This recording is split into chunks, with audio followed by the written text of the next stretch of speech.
तो हम आज का कार्यक्रम प्रारंभ करते हैं। नमः श्री यतिराजाय विवेकानंद सूरे सच्चिद सुख स्वरूपाय स्वामिने तापहारिणे। स्वामी विवेकानंद जी के चरणों में अपना प्रणाम निवेदन करते हुए हम आज का यह कार्यक्रम प्रारंभ करने जा रहे हैं।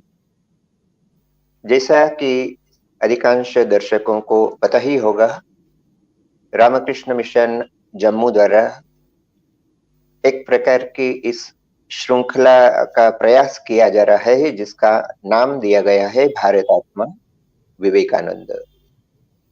इसका जो प्रथम सत्र हुआ था उसमें हमें दो विद्वान वक्ता उपलब्ध हुए थे। विवेकानंद विद्यापीठ रायपुर के डॉक्टर ओम प्रकाश वर्मा, उन्होंने विवेकानंद के भारत बोध के ऊपर अपना वक्तव्य रखा था।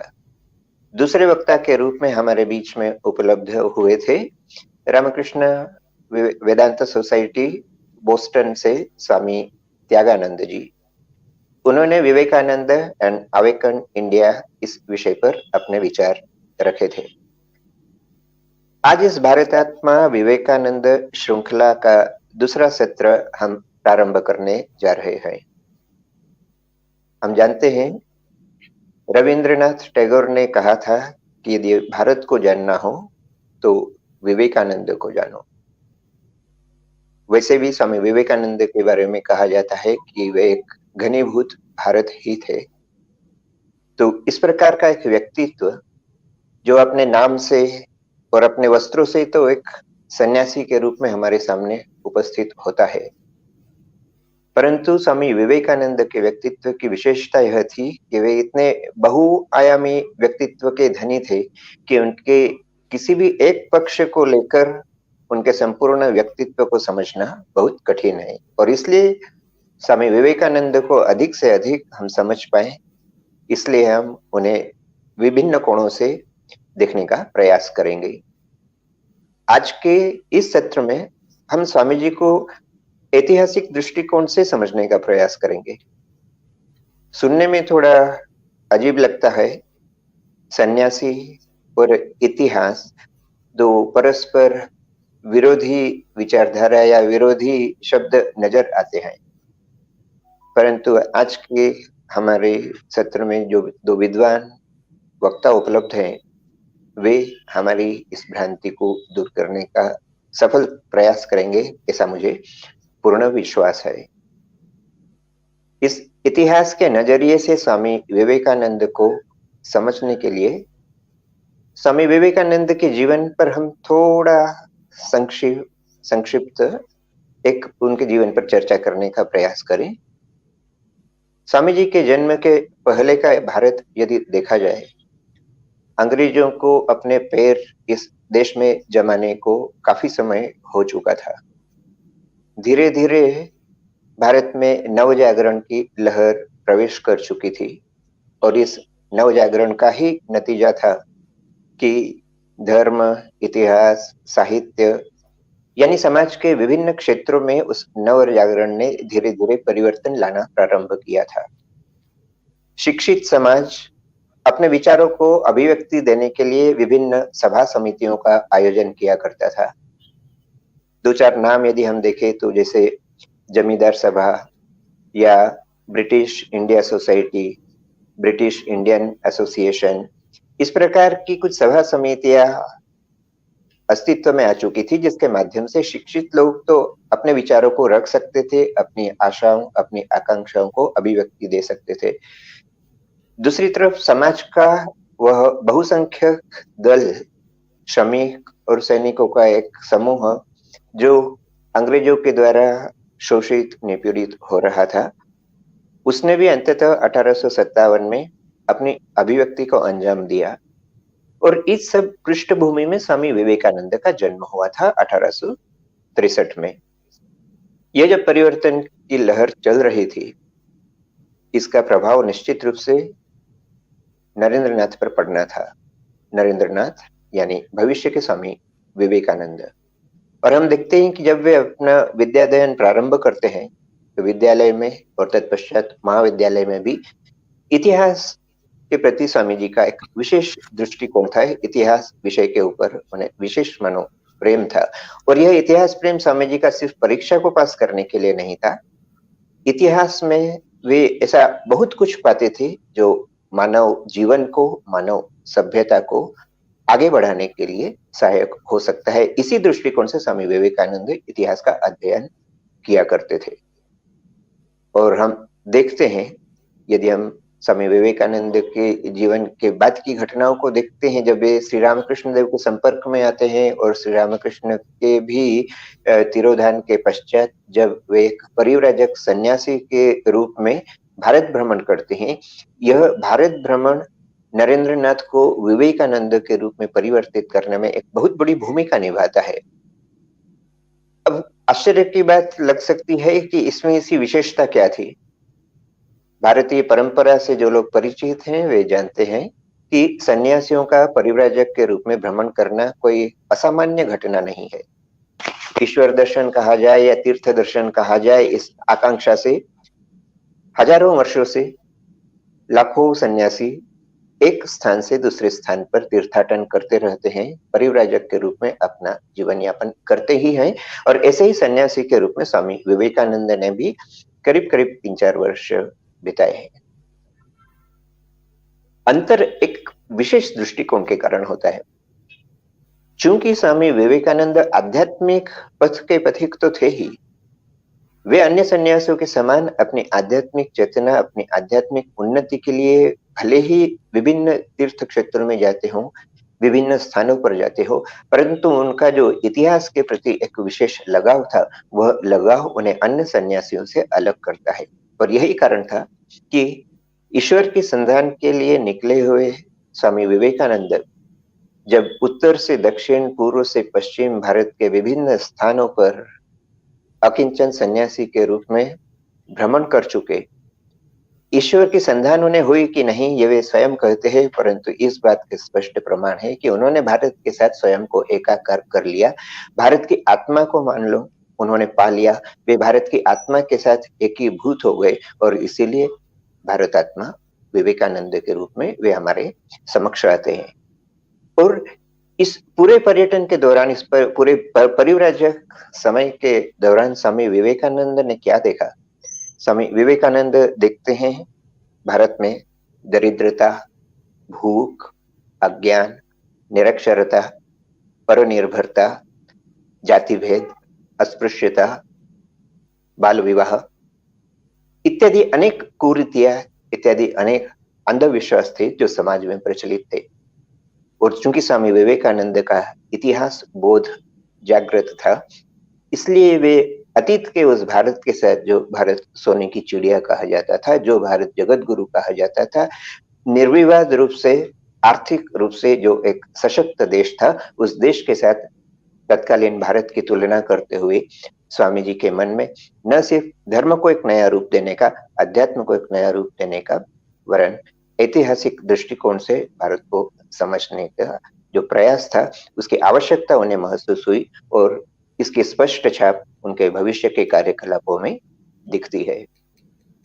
स्वामी विवेकानंद का एक सुप्रसिद्ध वाक्य है जहां वे कहते हैं, एक किसी संदर्भ विशेष में कहते हैं, liberty is the first condition of growth.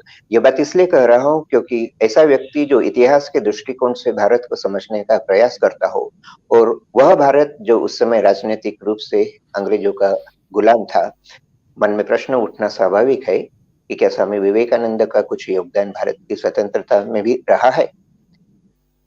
दुर्भाग्य की बात है कि भारत की स्वतंत्रता के 75 वर्ष के पश्चात आज जब हम आजादी का अमृत महोत्सव मना रहे हैं, अभी भी देश के अधिकांश व्यक्ति ऐसे अधिकांश व्यक्तियों से अनभिज्ञ है जिन्होंने भारत की स्वतंत्रता में अपना योगदान दिया था। कुछ गिने चुने नाम ही हम लोग जानते हैं जिनके बारे में हमारी धारणा है कि उन्होंने देश की स्वतंत्रता के लिए प्रयत्न किया हो, परंतु ऐसे लाखों मनुष्य है जिन्होंने इस स्वतंत्रता के लिए अपने जीवन की आहुति दी है। निश्चित रूप से लाखों लोगों का नाम याद रखना संभव भी नहीं होता है, परंतु कुछ विशेष नाम जिनका उल्लेख अवश्य ही होना चाहिए, जिनका योगदान कभी भुलाया नहीं जाना चाहिए, उनमें से भी बहुत से लोगों का नाम हम नहीं जानते हैं। और संभवतः उनमें से एक नाम स्वामी विवेकानंद का भी है। आज समय है जब स्वामी विवेकानंद का स्वतंत्रता के प्रति क्या योगदान रहा, इस पर भी अधिकाधिक चर्चा की जाए। तो इस संदर्भ में यह प्रश्न उठता है कि क्या उन्होंने स्वतंत्रता के लिए कुछ योगदान दिया था, क्योंकि वे तो एक सन्यासी थे। और ज्यादा से ज्यादा हम यह जानते हैं कि वे अमेरिका में गए थे और फिर वहां से विश्व प्रसिद्ध होकर लौटे और फिर उन्होंने रामकृष्ण मिशन की स्थापना की। तो इसका स्वतंत्रता, भारत की स्वतंत्रता से क्या संबंध है? परंतु स्वामी विवेकानंद स्वयं कहा करते थे, liberty is the first condition of growth. तो यह जो स्वतंत्र है, ये व्यक्ति स्वातंत्र्य मनुष्य की उन्नति का प्रथम सोपान है। और यह लिबर्टी, जो यह स्वतंत्र स्वामी विवेकानंद के स्वयं के शब्दों में कहा जाए तो स्वामी विवेकानंद सिर्फ राजनीतिक स्वतंत्रता की बात नहीं कर रहे थे, वे सामाजिक स्वतंत्रता, आर्थिक स्वतंत्रता, वाक स्वाधीनता, विचार की स्वाधीनता, अपने विचारों को व्यक्त करने की स्वाधीनता, यहाँ तक कि आहार विहार पोशाक इत्यादि की स्वतंत्रता में भी किसी प्रकार की बाधा स्वामी विवेकानंद पसंद नहीं किया करते थे। यह उनके साहित्य से स्पष्ट रूप से हमें प्रमाण इस बात के मिलते हैं। जहां तक अंग्रेजों का सवाल है, अंग्रेजी शासन व्यवस्था द्वारा जो शोषण किया जा रहा था, वह भी स्वामी जी की दृष्टि से अछूता नहीं था। जो करोड़ों भारतीय दुर्दशाग्रस्त जीवन जी रहे थे, स्वामी विवेकानंद कहते हैं कि यह अंग्रेजों द्वारा शोषण का नतीजा है कि भारत का अथाह धन देश से बाहर जा रहा है और हमारे जो संसाधन है उनका दुरुपयोग कर हमारे ही लोगों को अज्ञान, अशिक्षा और कुसंस्कार में रखा जा रहा है। अंग्रेजी शासन व्यवस्था का संक्षेप में विवरण देते हुए स्वामी विवेकानंद कहते हैं कि हिंदुओं ने देश में विराट भव्य मंदिर रख छोड़े, यहाँ तक कि मुगलों ने भी स्थापत्य कला के नमूने छोड़े हैं, परंतु अंग्रेजी सभ्यता ने भारत को क्या दिया? स्वामी विवेकानंद कहते, स्तूपाकार ब्रांडी की बोतल छोड़कर और कुछ भी नहीं। 3 योगदानों की बात स्वामी जी अंग्रेजों के प्रति कहा करते थे कि अंग्रेजी शासन व्यवस्था ने भारत को जो दिया है, बंदूक, बाइबल और ब्रांडी। इसका अर्थ यह नहीं कि स्वामी विवेकानंद अंग्रेजों से विद्वेष करते थे। अंग्रेजी सभ्यता के बहुत से अच्छे गुण थे जिस पर स्वामी विवेकानंद जोर दिया करते थे कि वे हम लोगों को आत्मसात करना चाहिए। स्वामी विवेकानंद के शिष्यों में से बहुत से अंग्रेज शिष्य थे, परंतु जहां सत्य बोलने की बारी आती थी, स्वामी विवेकानंद कतई कोई समझौता नहीं करते थे। और इसी परिप्रेक्ष्य में सवाल यह भी आता है, करीब यदि संभवतः मैं भूल नहीं कर रहा हूं तो 1885 में इंडियन नेशनल कांग्रेस की स्थापना हुई थी। स्वामी विवेकानंद अमेरिका से लौटते हैं, विदेश प्रवास से लौटते हैं 1897 में, यानी कांग्रेस की स्थापना के करीब 10-15 वर्ष बीत चुके थे। और संभवतः अल्मोड़ा में कांग्रेस के एक नेता अश्विनी कुमार दत्त से स्वामी विवेकानंद की मुलाकात होती है और स्वामी विवेकानंद स्पष्ट शब्दों में अश्विनी कुमार दत्त को कहते हैं कि कांग्रेस ने देश के लिए क्या किया है। याद रखना होगा, उस समय कांग्रेस पढ़े लिखे शिक्षित भद्र लोगों की एक संस्था मात्र थी जो सिर्फ अंग्रेजों तक अपने पिटीशन, अपना प्रतिवेदन पहुंचाने में ही विश्वास किया करती थी। इससे अधिक का कोई स्वप्न उनके पास नहीं था और स्वतंत्रता का स्वप्न तो शायद उस समय उन्होंने देखना भी प्रारंभ नहीं किया था। सबसे बड़ा जो दोष उस समय के कांग्रेस में देखा जाता है कि वह आम जनता से कटी हुई एक संस्था थी। आम व्यक्ति के प्रति उनके मन में उस समय भी उनके सामने कोई स्पष्ट कोई सिद्धांत नहीं था। और यही प्रश्न स्वामी विवेकानंद उस समय के कांग्रेस के नेताओं के समक्ष रखते हैं। देश में जब दुर्दशा है, देश में जब महामारी है, देश में जब बाढ़ आती है, जब देश के अधिकतर व्यक्ति निरक्षर है, तब कांग्रेस के नेता क्या कर रहे हैं? कांग्रेस के लोगों का सामान्य व्यक्तियों से मानो कोई संपर्क ही नहीं था। और इसलिए यह याद रखना आवश्यक है कि स्वामी जी के भी इस धराधाम से चले जाने के कुछ वर्ष के पश्चात जब महात्मा गांधी दक्षिण अफ्रीका से लौटकर और कांग्रेस का नेतृत्व अपने हाथों में लेते हैं, महात्मा गांधी को इस बात का योगदान दिया जाता है कि उन्होंने कांग्रेस को जनोन्मुख बनाया। आम जनता को कांग्रेस के साथ जोड़ने का जो प्रयास गांधी जी ने किया है, उससे तो हम सभी विदित ही है। परंतु स्वयं महात्मा गांधी के विचारों को यदि देखा जाए तो वे कहा करते थे कि देशभक्ति के मामले में उन्होंने स्वामी विवेकानंद से बहुत कुछ सीखा है। अर्थात गांधी जी की प्रेरणा पुरुष कहीं न कहीं स्वामी विवेकानंद थे। बाद के समय में जब कांग्रेस में जिसे गरम दल कहा जाता था, ऐसे लोगों में भी यदि देखा जाए तो बाल गंगाधर तिलक, लाला लाजपत राय, बिपिन चंद्र पाल इत्यादि भी स्वामी विवेकानंद की विचारधारा से प्रभावित नजर आते हैं।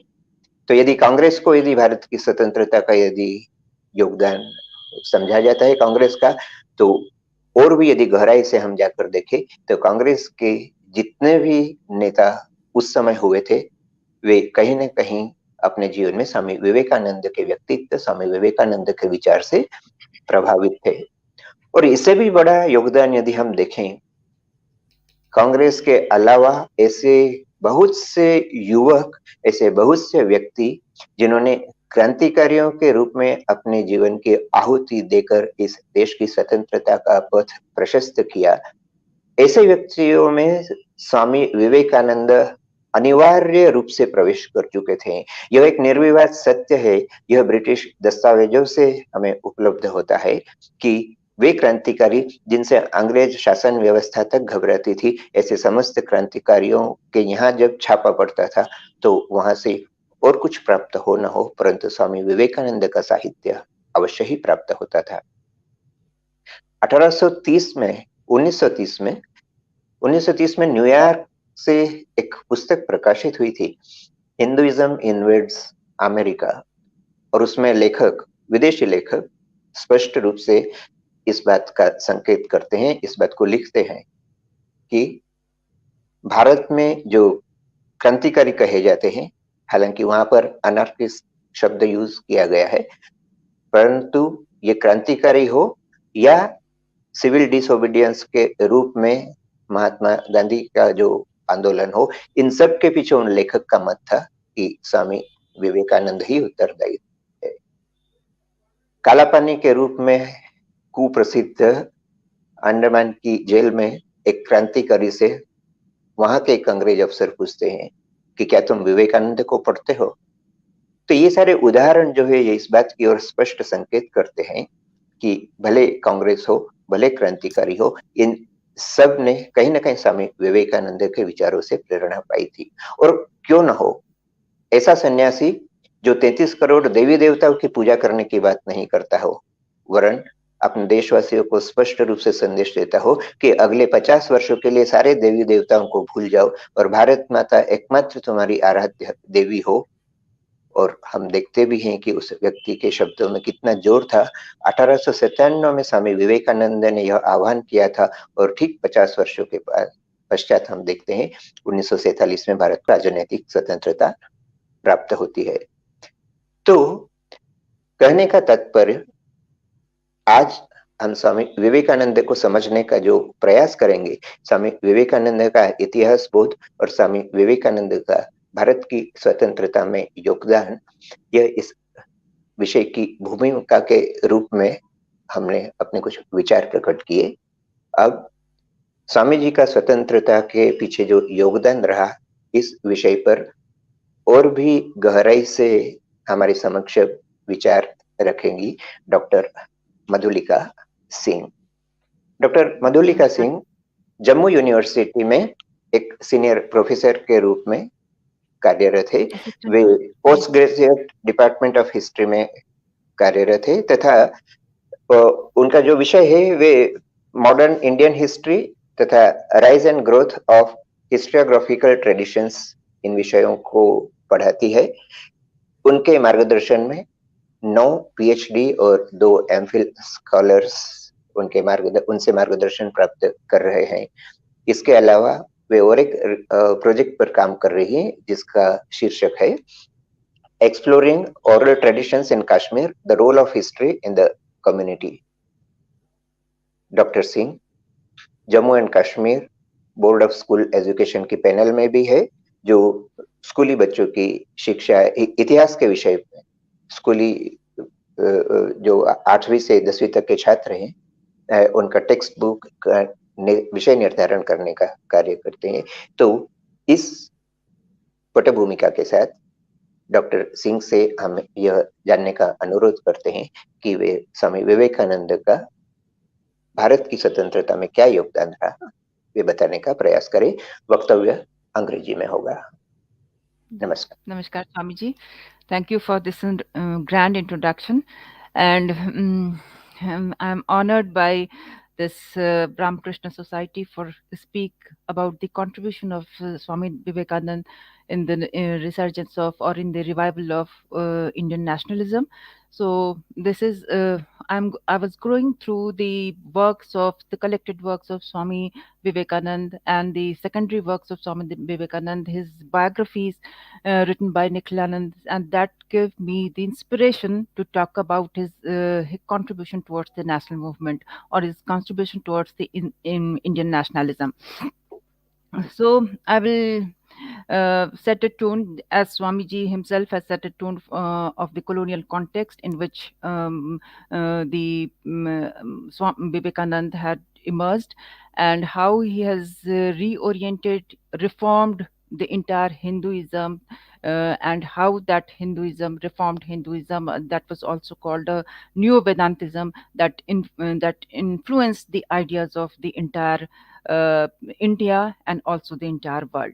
So he was a great idiosyncratic sannyasi, and his life and work. If you see the life and work, that is the defining character of his life and work is the passionate patriotism. So he had developed a kind of passionate patriotism, and his prophethood.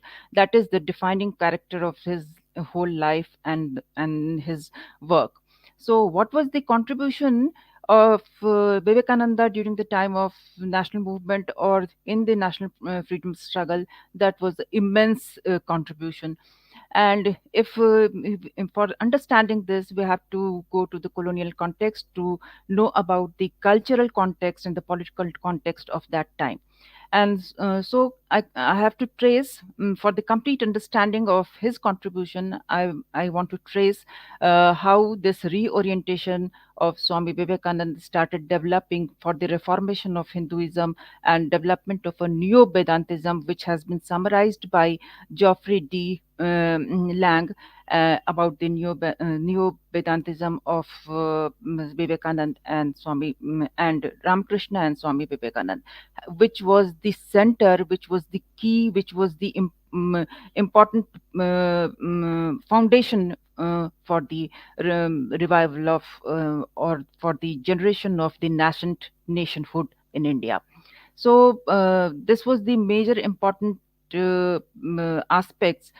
For understanding this, we have to go back to his educational years. And at that time in 19th century, he was a graduate from Calcutta University, and he had studied in the Scottish Missionary Society College, and he has studied Western philosophy. And at that time, the whole 19th century Bengali mind was influenced by this idea of rationalism, idea of enlightened rationalism, positivism, and the social theories of Herbert Spencer. So these were the ideas which was influencing the Bengali mind, and he was also interested. Vivekananda was also interested in comparative religion. So he was a great rationalist and did not accepted any faith or any type of emotional bhakti traditions, or which cannot be scientific, which cannot be understood on the basis of science. So at that time, the whole environment, the cultural environment, he was also called a cultural icon of Indian nationalism. So the whole environment, cultural environment, was dominated by the British progressive ideas, enlightened rationalist ideas, and at that time, the Christian missionaries were totally very much critical of the Hindu religion and Hindu religious belief system, and that was they started a malicious propaganda against the Hindu religion, and this was the important idea. This was the important impact which developed in Vivekanand to reform Hinduism and create a new Hinduism, which can be the center, which can be the key for the development of for liberty, the idea of liberty and the idea of regeneration for Indian society. So this was the important background.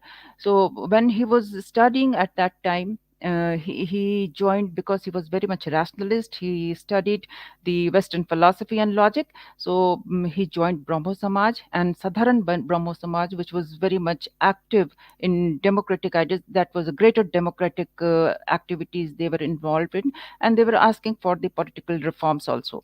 So while joining that, he was totally against the practice of the rituals of Hinduism, idolatry, and all the mysticism, supernaturalism, and the ideas of occultism, all these that has crept in the Indian society.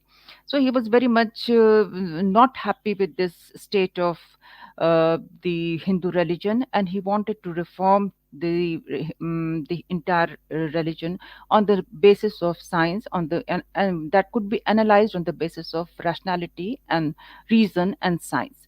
So at that time, this was the whole atmosphere, and the political context was that the reign and terror of the British government, they were not providing the nationalist education. There was total poverty, a standard of living was declining, and at that time there was no liberty. The press was not speak anything against the British government. So this was the entire political atmosphere. They were totally dominated by the British rule, and in this atmosphere, the middle class educated Bengali, they were also not liking the Hindu religion, and they started contempting or relating with contempt the Hindu religion. And one of the important modern Bengali poet, Michael Madhusudan Dutt, he started comparing Hindu religion with a rotten tree trunk. And he said that it is only fit to cut down. So there was a contempt from missionaries, contempt from the English educated Bengalis, and they were not happy with the all the bad thing, all the mysterious and the supernaturalism of the Hindu religious practices, the priestly interference, their orthodoxy. So he wanted to reform, and that would be the key for the regeneration of entire society, social perspective, and the material perspective also. So he worked for that, and during this time he met Ramakrishna Paramhans, and this was the atmosphere in which the whole middle class was dominated by the English rule, and they were feeling suffocated by the English progressive rationality and the imposition of the enlightened rationality on the entire political ambience of Bengal. So at this in this context, there was the emergence of Ramakrishna, that totally Ramakrishna's teachings started giving an alternative discourse, and his teachings and his uh, pronouncements that started an alternative discourse. This was a mild resistance from of the British towards the British government's dominant ideology, which gave importance to materialism or the worldliness. So this created a space, alternative space, and that gave escape with this dominant ideology of the British. And the his teachings were recorded by Ramakrishna Katha Amrit. This was a foundational text which was recorded by his disciple Mahendranath Gupta.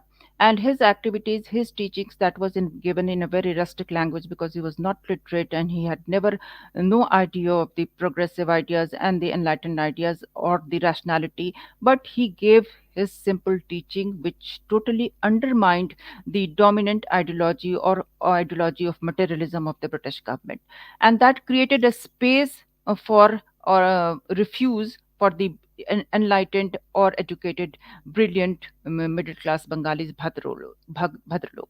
So this was the period when a cadre of nationalists started growing at that time, listening towards the teachings of Ramakrishna, and Ramakrishna was also instructed himself in Hindu traditions and also non-Hindu traditions. So in his teachings there was a confluence of or embodiment of the all the ideas of the all the sects, that even if even it is Hindu or it's not non-Hindu. So he was also, and his ideas was based on the anubhav, that was the experience, and that is was not on faith, but it was on grace and on shraddha. So his idea of religion was based on experimentation and based on experiences of life, and that could be demonstrated through one's life. And when his Kathamrit of Mahendranath Gupta, that recalls that how he touched Ramakrishna, and he got the super consciousness, he got the spiritual consciousness, and he experienced the void of the super consciousness, and then he started questioning that whether it was a hypnotic process or not. But when he met third time his guru, then all he totally left the um,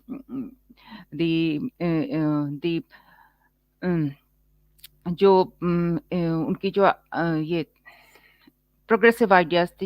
So he totally left the terrain of the ideas of um, reason, and then he took towards the idea of super religion and the spirituality which was taught by, or which was the idea of Ramakrishna.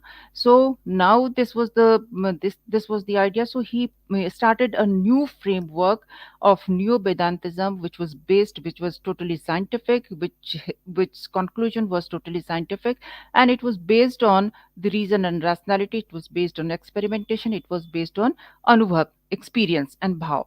So this was the framework he developed, and when he went to America for participating in the Parliament of Religion in 1893 and Columbia Exposition. It was a part of a Columbia Exposition, which was for the remembering for the of the 400th birth of America, and they through the Columbia Exposition they wanted to show, or they wanted to demonstrate that their material superiority and technological superiority, and through the Parliament of Religion they wanted to demonstrate throughout the world their religious superiority. And at that time he went to America and put forward the framework of the Neo Vedantism, and it was a notion among the academia and the people at large that he was the person who put the theory of Neo Vedantism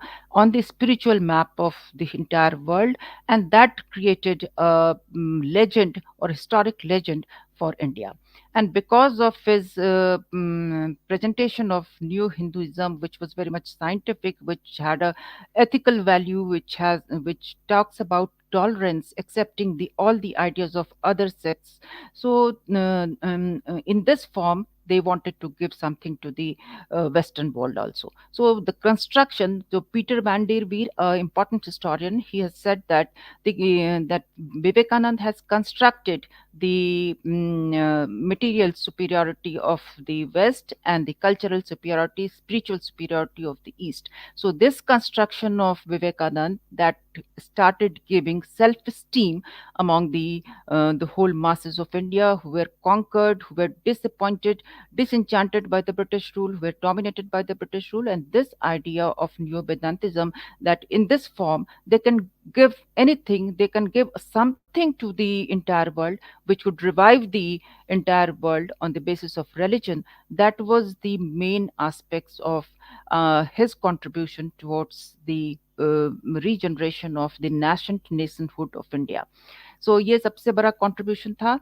And when he talked about Vedanta at that time, that was he became a most important figure of America at that time, and the whole press was highlighting his speech of Vedantism, his speech of on Hinduism, and later on also he remained there and lectured on this piece of Hinduism.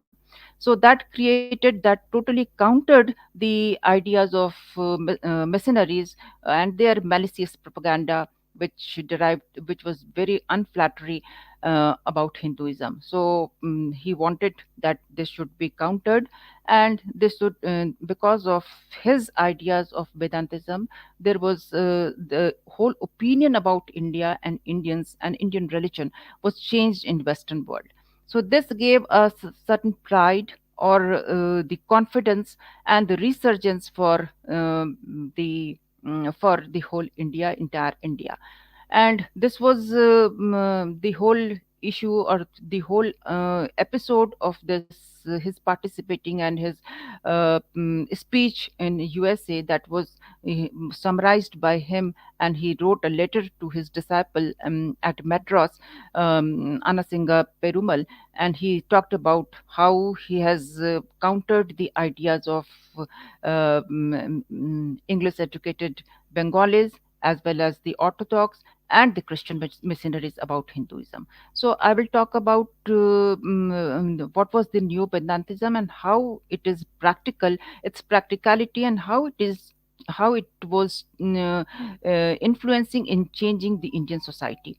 So Neo Vedantism, let's talk about the tolerance. It has confluence of it. It also harmonized the different sects of society, like agnostic Buddhism or atheist Jainism. Every sect has its pedestal in this can be included in this Neo Vedantism.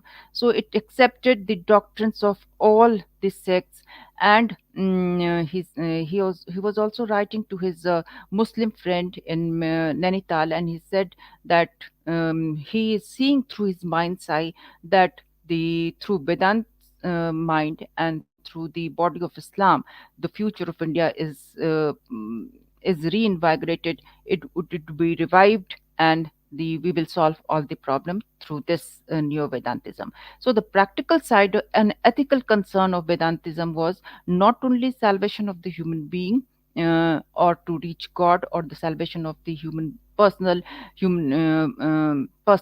individual, but it has a community responsibility also. So not the personal responsibility and the community responsibility also. So ethical concern was also highlighted, and this ethical concern was taken by this the idea was given by a yogi. He was in Gajipur, Baba Hari Dev Baba, and he taught him the yogic practices, and he taught him how they could strike a balance between the personal salvation, for the reaching towards the God, and for their responsibility towards the community. So the Baba Hari Baba was a person who used to solve the local disputes at that time. And so the idea of the community service for the people, that started generating in Vivekanand, that started sowing the seeds for this public service.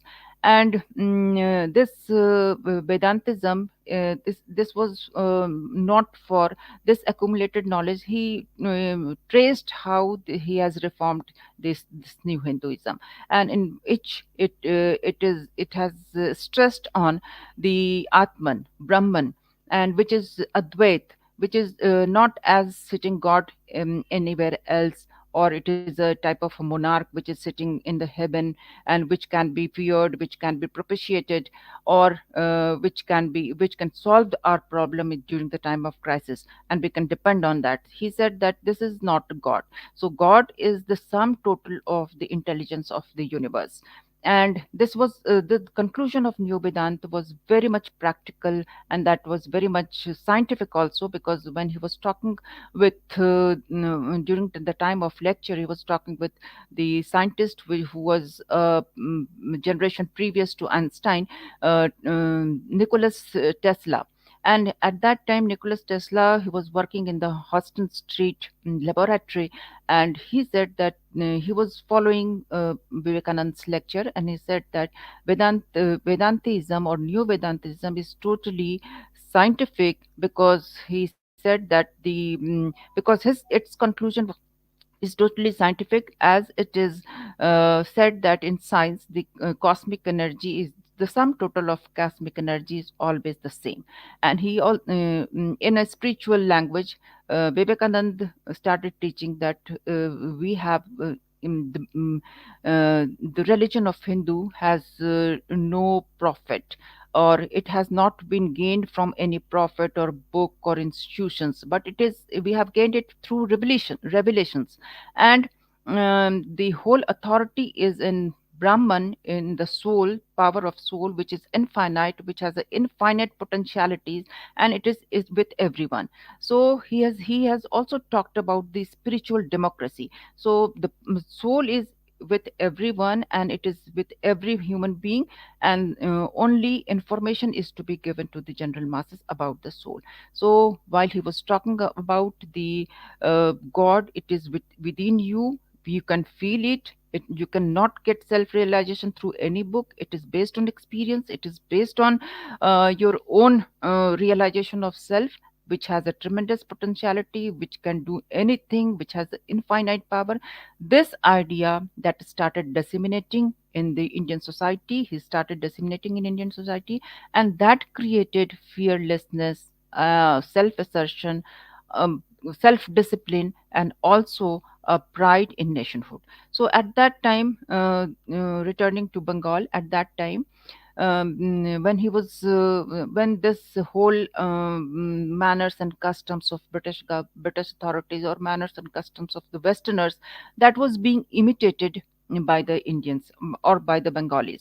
So he was totally rejected the imitation or imitating of or mimicry of the Western culture, because it has no meaning, because it was not earned. So he said that you have to be very proud to be an Indian. You don't have to imitate the British culture, or their dress, their food, their manners. You don't have to do that, because you have to be very proud about your Indian self, about your Indianness. And this ideas also started developing a self confidence among the Indians.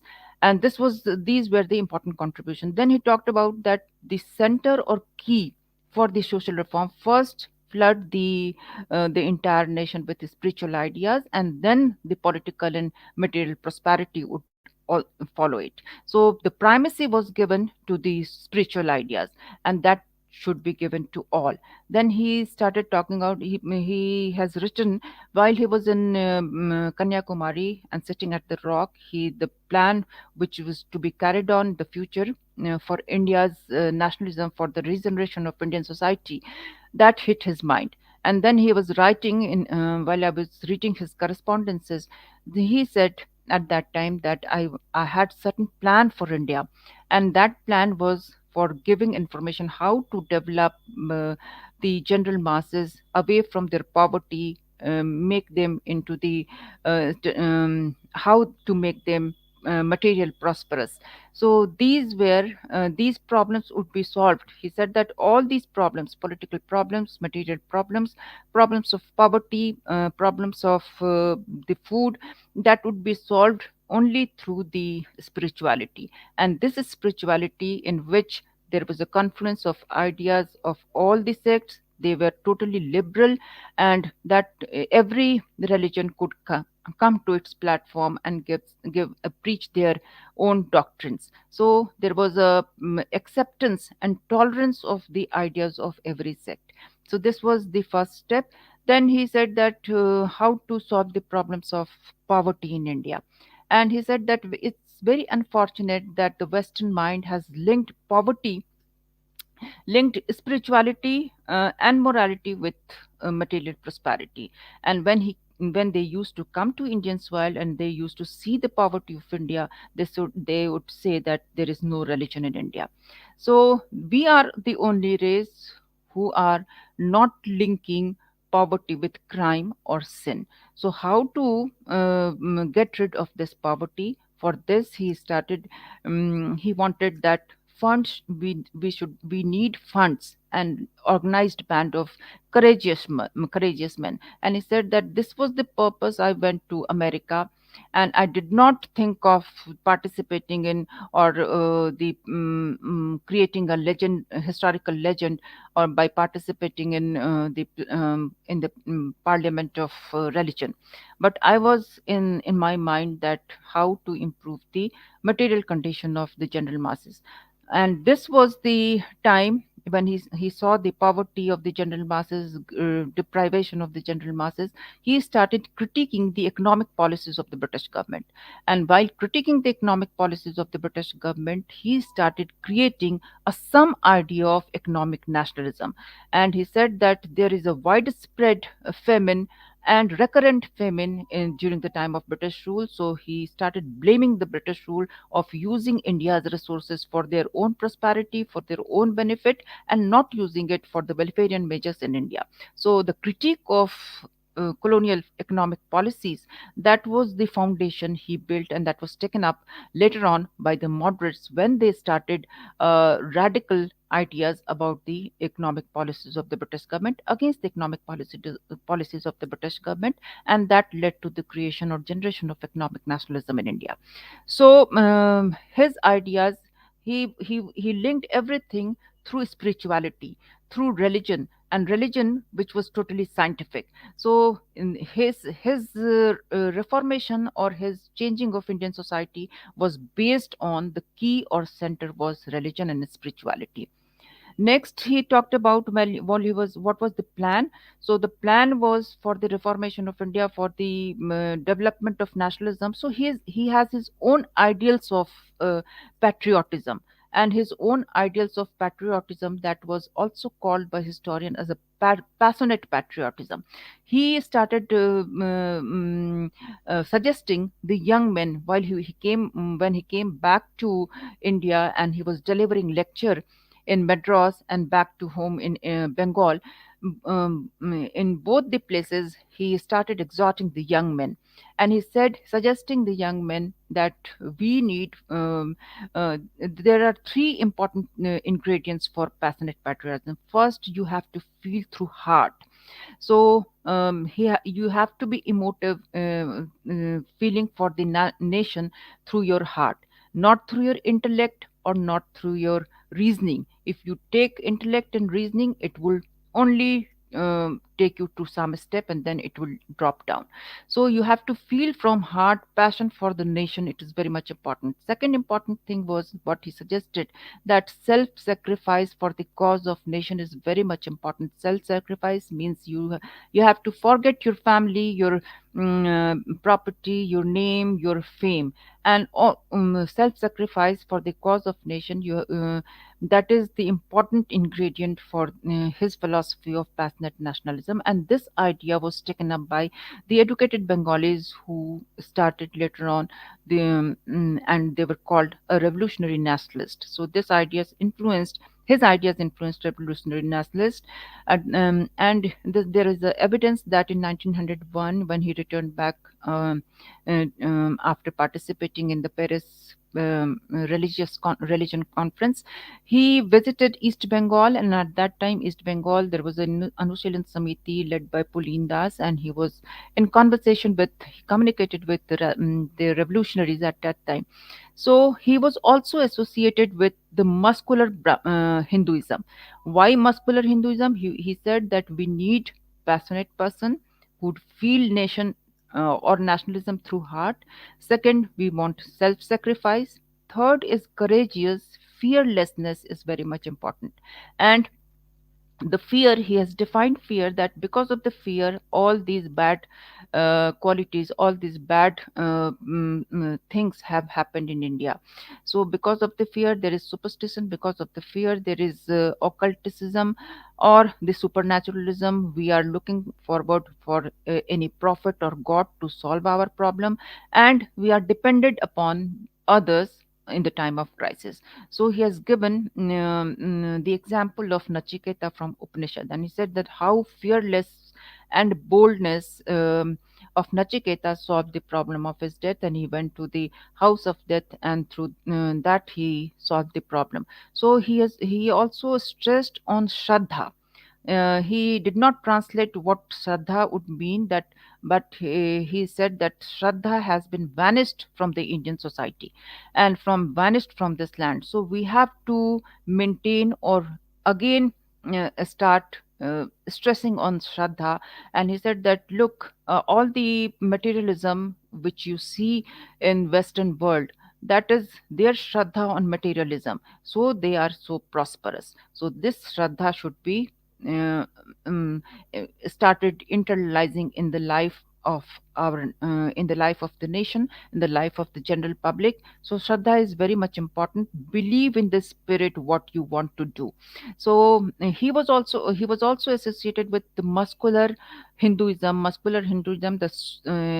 idea was started before Vivekananda, because British government or British authorities used to charge on Bengalis as a feminine quality or effeminacy.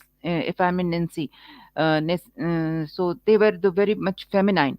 And to counter this, the idea was started by writing. Bankim Chandra started a novel. He constructed a novel in 1886 in which he transformed Krishnama Charita. That was a title of the novel, and in which he transformed the playful Krishna into a rational male god.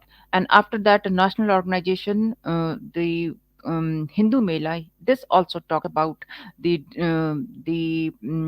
sports and the building, bodybuilding and sports, and the exercise and the courageous Hinduism. So and later on, his Bankim Chand Chatterjee's Dharm Tattva also talked about the disciplining of body, and this idea started influencing Vivekananda, and later on it also influenced Aurobindo Ghosh, who stressed on the need for the physical exercise, sports, and this became very much popular with the college going students at that time. So muscular Hinduism, that was identified with the idea of Vivekananda.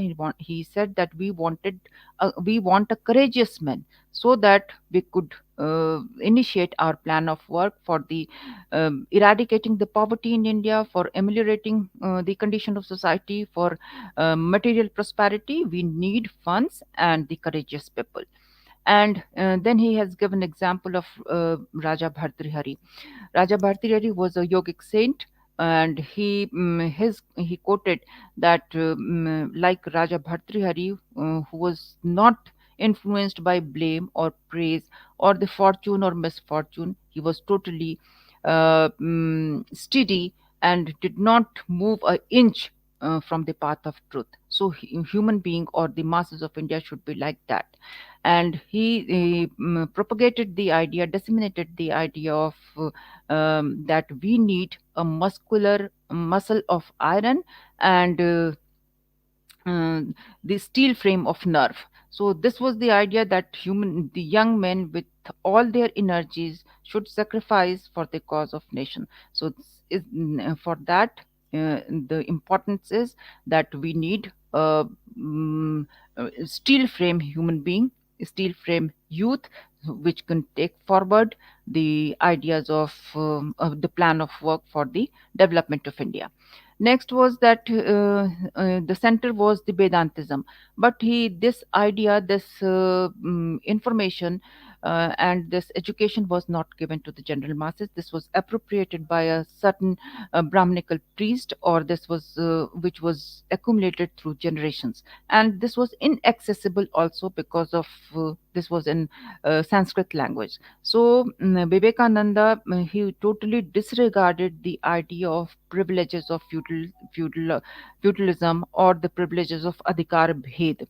So Adhikar Bhed, that special rights and the doctrine of special rights for certain privileged people. And he said that we have to give education which would be character building, which would be ethical on national lines and through national methodology, and that has a practical purpose. So any education which is not fulfilling these elements, that is worse than death. So, for education, how to ameliorate the condition of masses, his main solution was to provide them the spiritual education. And spiritual education is important. That was in the language of Sanskrit. So, he said that Sanskrit is not a popular language, to give them education in the vernacular language. But he said that this has been practiced by our earlier great masters like Nanak, Dadu, Kabir, and even Buddha. They have given the spiritual knowledge in vernacular. Buddha has translated it into Pali, but the one thing was missing, and why this idea could not sustain among the masses, because there were no culture. So Sanskrit and culture and prestige was identical. So he wanted that Sanskrit language should be spread among the masses, and he suggested the general masses, suggested the lower section of society, the category of that class who could not read the spiritual knowledge, that he suggested that you should appropriate the culture and education of the elite section of society, and then you can be at the par. So what is very much important, that is culture and tradition, and not the information. He said that education is not identical with information. Giving information is not the education. And he said that if information mass of information, if it is given to the human being or general masses, that would create riot in the mind and it would not be digested. So and he has given a very important example, very funny example, that an ass who is carrying the load of a sandalwood, he would not understand, he would only understand the weight of the sandalwood and not the value of the sandalwood. So information is not to be provided to them, but the intuitive understanding of the religion and the culture is made important part for the alleviation of their poverty, eradication of their poverty, their intellect. That is very much important. So education on national lines, through national method, and give them the scientific education, secular education with their spiritual education. This would be the panacea for their all the problems. So he talked about the spiritual democracy also, and he said that develop your own legislative bodies, start making your laws, and that would sanction what to do and what not to do. So that laws would be in the benefit for the Indian people. He talked about then the other important thing which can be gauged from his for his contribution towards the national movement is this his idea on he has never joined any organized political organization. So he was not very much happy with the moderation of the moderate Congress, and he always said that there is no connection, they have no connection with the masses, and there is a gulf between the masses and the some elite section who are holding the Congress at that time. So his idea was to how to give education, how to work for the amelioration of the masses, and all these things he has talked about there in America. And he has totally explained what the Vedantism and how the idea of Vedantism was received in America. That was a tone was set by American scholars also.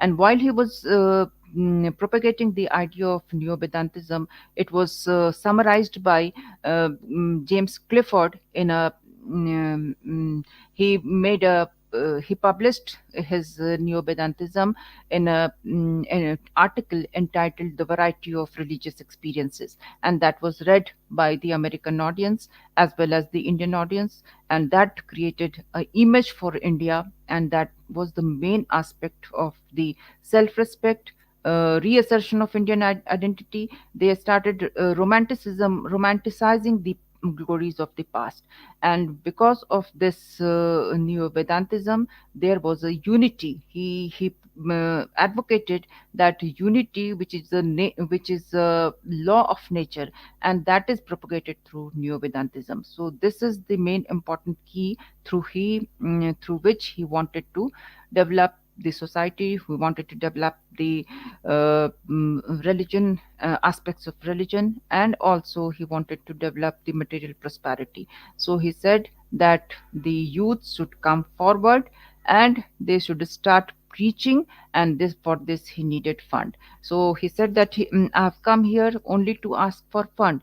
And if in India, he said that I have traveled 12 years throughout north south, throughout the breadth and length of India, but if I will ask for money, any sannyasi who would preach for money, he would be outcasted from India, or he would be outcasted in India. So we cannot talk about money in India. So I have come here and I want some donations from American devotees, and that was used for the building of the Ramakrishna Mission Balur Mutt, and this was his main prerogative, how to ameliorate the condition of the masses. So he went there only for asking for donation and removing the minds of the Europeans about the mad image of India, which was created, Indians and Indian religion, that was created by the malicious propaganda of the Christian missionaries. So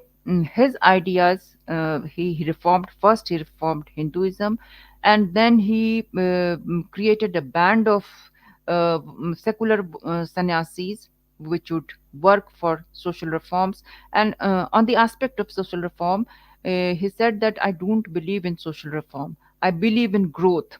So he said that the social reformers had not done anything, and they have only developed the documents of the bad literature, attacking on the orthodox, then orthodox attacking on them. So they have not done anything good for India. And I do not believe in social reform, I believe in growth. And then he said that the campaign for the widow remarriage, the all the campaign, those who are involved in the campaign of widow remarriage, that only considered for the 70% of the that was not for the 70% of the women for India. So stress on the important problems of India and not the other problems. And on the issue of women and the issue of women emancipation, he was very much cautious also. So he has not said anything more than that. So when he talked about the masculinity or the muscular Hinduism, then he is not excluding women also. So he said that soul has no sex and soul has no gender. So he included everyone, and his philosophy was a very thoughtful inclusiveness and not narrow exclusiveness. So he included everybody. And the main problem, he wrote, what would be the problem, what is the main problem of India. The main problem of India, that was delivered a lecture in Bengal and also in Madras. So the what was the main problem, he stressed on that. And then he said that how to eradicate this problem. This problem could be eradicated by the muscular men, the courageous men, the fearless men. And we need that we should educate fearlessness among the masses. Fearless children, should we should produce fearless children, and then the whole society could be changed. And so he is stressed on all these problems, education, social reforms. But in social reforms he was not very much happy with the social reformers of that time. And so his approach was very much cautious at that time in talking about that. So his ideas, because of his different ideals of patriotism, that influenced the moderate Congress leadership also. Lala Lajpat Rai started speaking in his language about the British rule, and his ideas of critiquing of the economic policies of the British government, that was also taken up by the moderate Congress. That became a very radical economic critique of British economic policies, and that led to the generation of economic nationalism in India. He started giving self pride, reassertion, going back to linking to the romantic Indian heritage and pride and Indian culture, stressed on Indian culture. So he was also called a cultural icon of Indian nationalism. But most of the nationalist historians, they have appropriated Vivekananda's ideas as exclusive, and that is totally wrong. If you go through all his works, he has never talked about Hinduism, which was totally exclusive. It was confluence of all the sects. So it has tolerance. Every sects can come and preach their doctrines. They have the liberty to preach their doctrines. This has a tolerance, acceptance, cultural ethics. It has an ethical concerns also. So appropriating a certain brand of nationalism of the Vivekananda's ideas is wrong, and because he was for the entire nation, for the entire society, and he never talked about his idea has political undertone also, but he has never talked about exclusiveness of Hinduism. Every sect has a platform in the Neo Vedantism.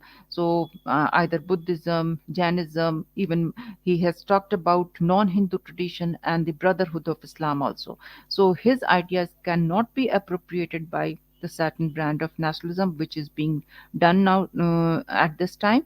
But he has talked about the general masses, how to ameliorate the condition of the general masses through national education, through the education in the vernacular language, also the spread of Sanskrit language, which is associated with culture and which is associated with traditions, and how to discipline your own body and your own life. He said that this nation, is like a ship, and it has been destroyed because of our fault. So never curse this nation. So this passion should be in us, that we will not curse this ship, and we have to stop this hole by our own self sacrifice. So he was totally very much passionate about India, Indian society, Indian religion, and for the Indian material prosperity. And these are the ideas which influenced the moderate Congress leadership later on, and the extremist, and his the works which he could not do, that was done by later on by Aurobindo. His ideas influenced Aurobindo Ghosh when he talked about the passive resistance, about the independence of India. He firmly talked about the independence of India. So his ideas still very relevant in India, and his legacy is still here, which is very much important for nationalism, for the patriotism, and for the regeneration of the entire Hinduism. So I can say that he was a great idiosyncratic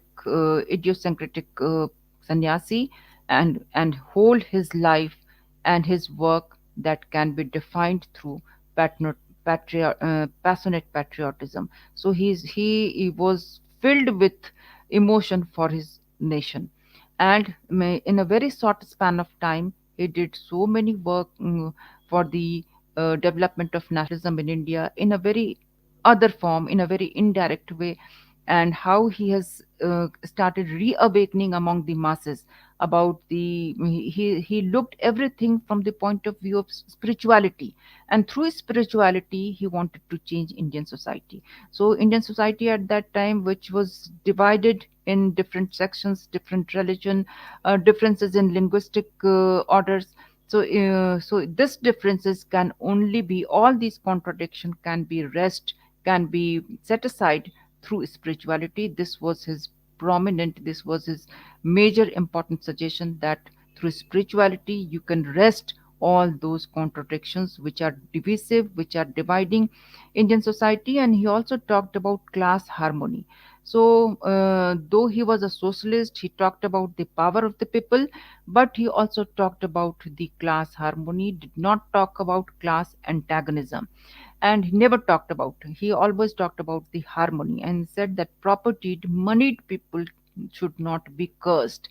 So जो moneyed people हैं उनको कर्ज नहीं करने के लिए.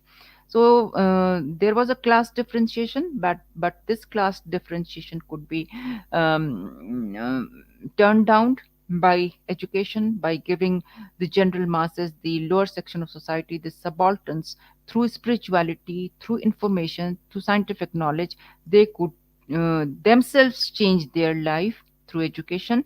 And the core is the spirituality. So through spirituality, he used to look for, he was looking forward for the regeneration in India, reinvigorating Indian society, and this was his major contribution. So I will stop here. Thank you very much. Thank you, Dr. Singh. Thank you very much.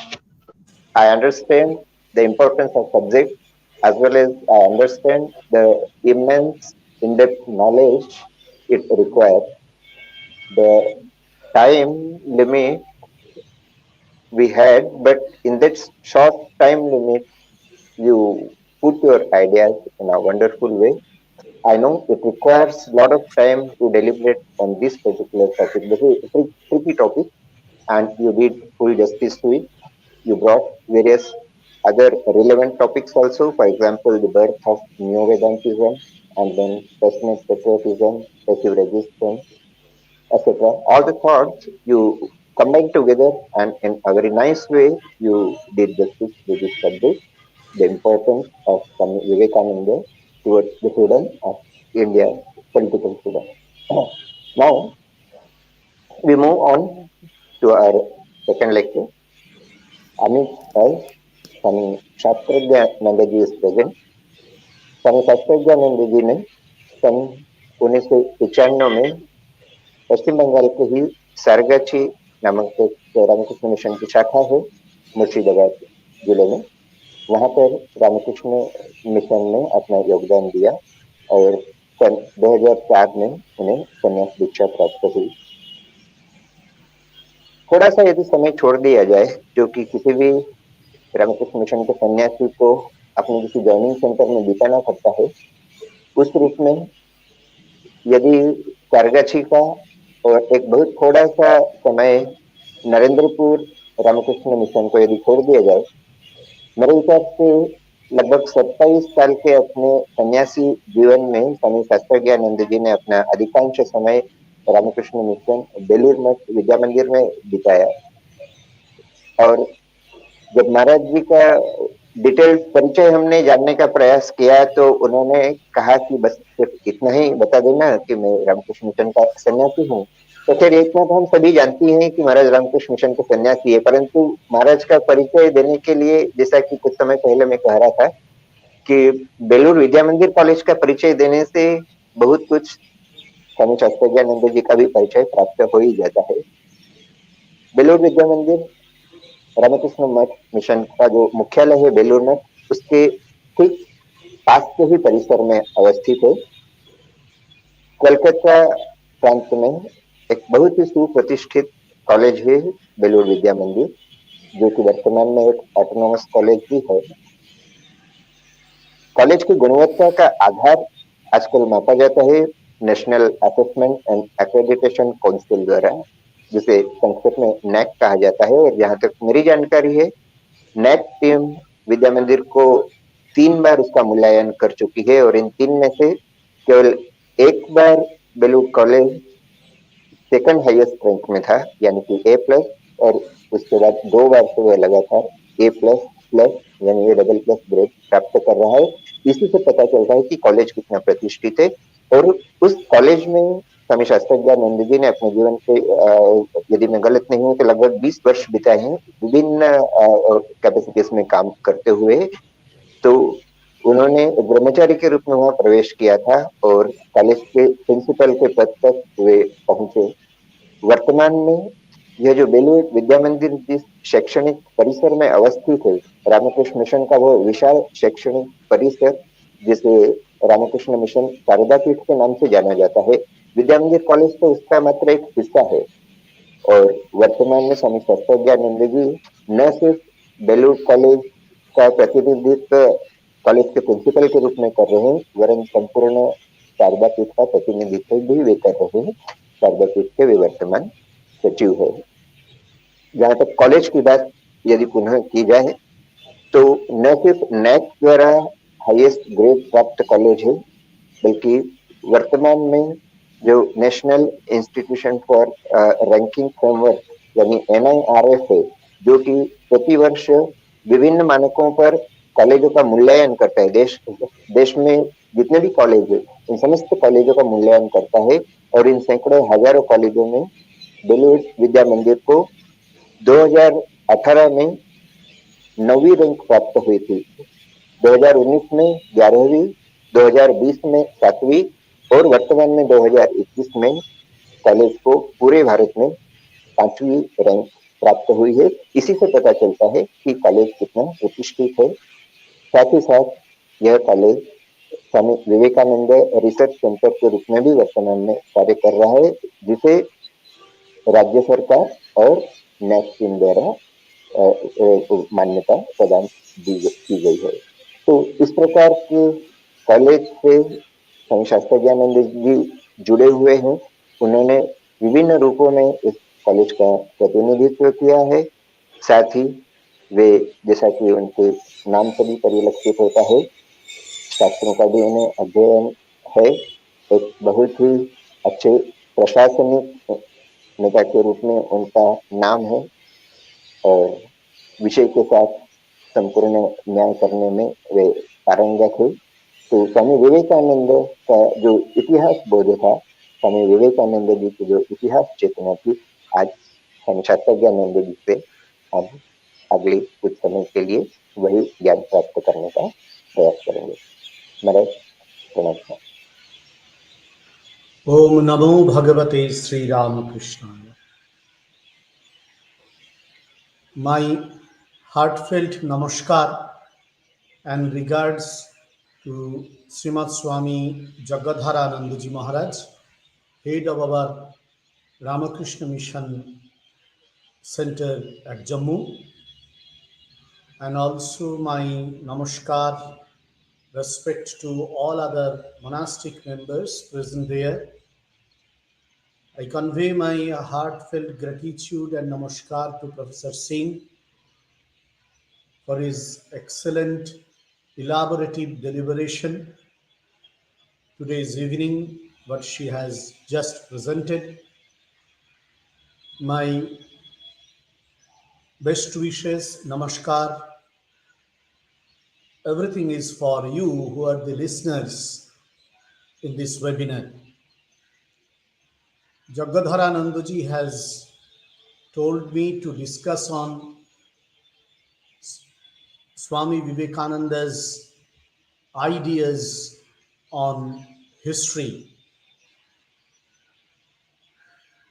Although I am not a student of history directly, but as an eager learner in the realm of different disciplines of our academic sphere, I have been attracted in different times to different facets of history.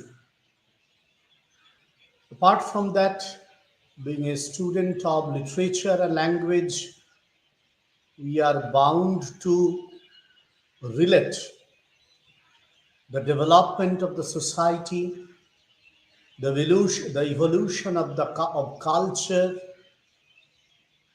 different movements in literary world with the historical backdrops of a nation or of a country. It has been told once and again by different scholars of Occidental world and also from modern Oriental groups as well, that India has not nurtured the sense of history in its long journey of civilization. But when we read Swami Vivekananda, we come across with the fact that he did never agree to this proposition. Rather, to him, Indians and the evolving Indian society appeared to be a child of historical progression, regression, historical ups and downs, historical thesis and antithesis. To him, India has not only nurtured the sense of history, but has been able to write its own historical portrait of her own ancient civilization. But at the same time, if we go through different writings and lectures of Swamiji, we will find that Vivekananda accepted this truth that India has lagged behind in deciphering different historical advances that occurred in present day in modern society. European Renaissance could see a large number of recreation of old literature. At the same time, it also witnessed new theories, new doctrines coming out through the deliberations among the academicians. Swamiji found India, although did the same thing in its ancient phase, but failed to follow the same route in its medieval and modern age. Swami Vivekananda was able to find out the rationale behind this gap in writing or deliberating upon historical movements in India. While discussing the ideas on historical deliberations as envisioned by Swamiji, I would thus like to present my discussion in some segments. It has been found that it has been found that there were some clear concepts that Swamiji tried to explain while discussing on while discussing on the history of human civilization as a whole. Second, Swamiji had his own conceptions of the basic tenets of Indian history and civilization.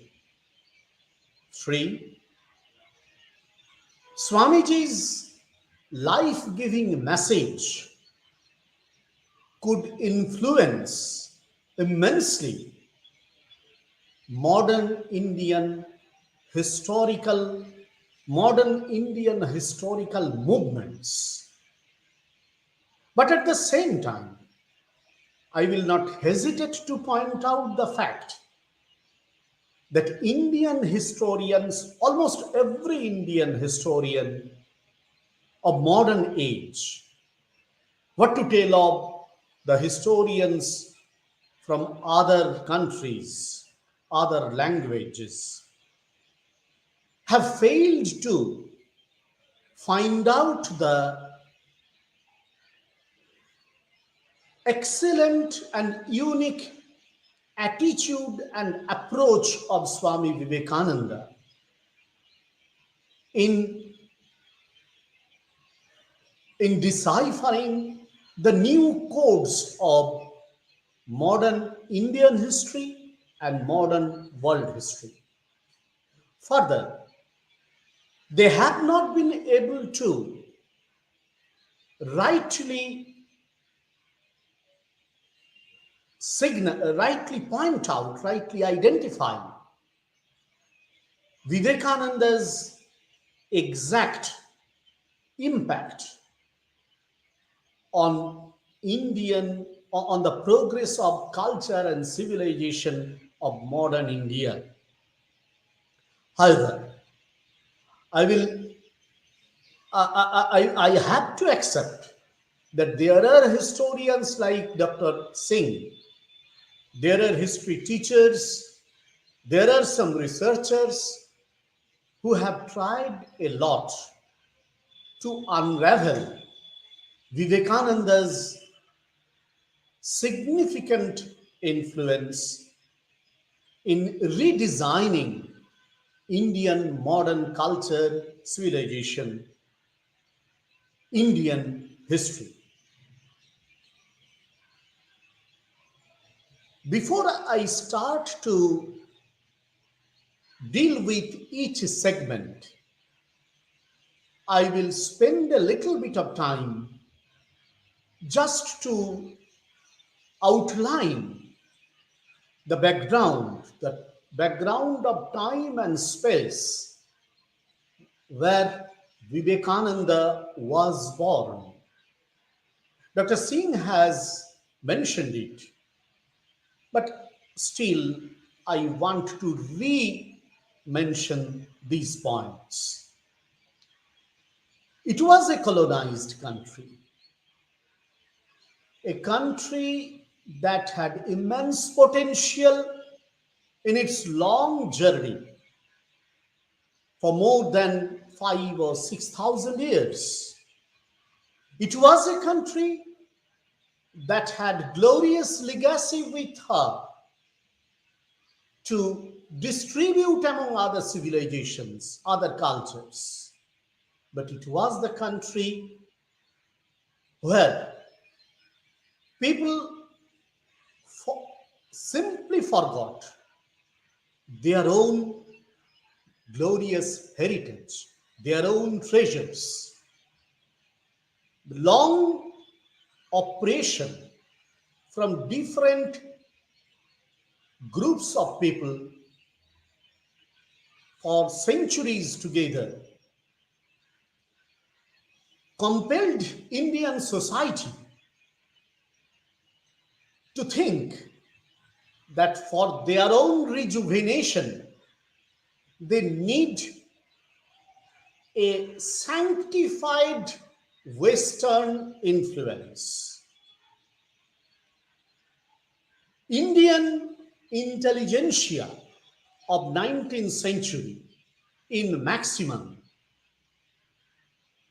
was sure that without the help, the academic help, the help of intelligence, the help of industry, the help of religion, the help of culture from abroad, from Europe, from America of 19th century, India will not be able to stand on her own feet. So naturally, they waited for a master's voice, and they thought that master's voice would come from other part of the globe.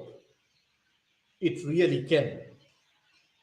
in the form of East India Company and later in the form of the Britishers. Not only Britishers, French came, Portuguese came, Dutch people came, so many people thronged here on the soil of India. They tried to cut the fruits among themselves.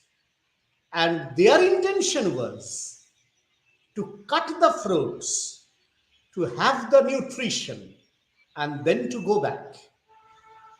They had no intention for any improvement of Indian society. They used Indian society only for their own interest political, interest economic, interest social, interest religious, interest cultural.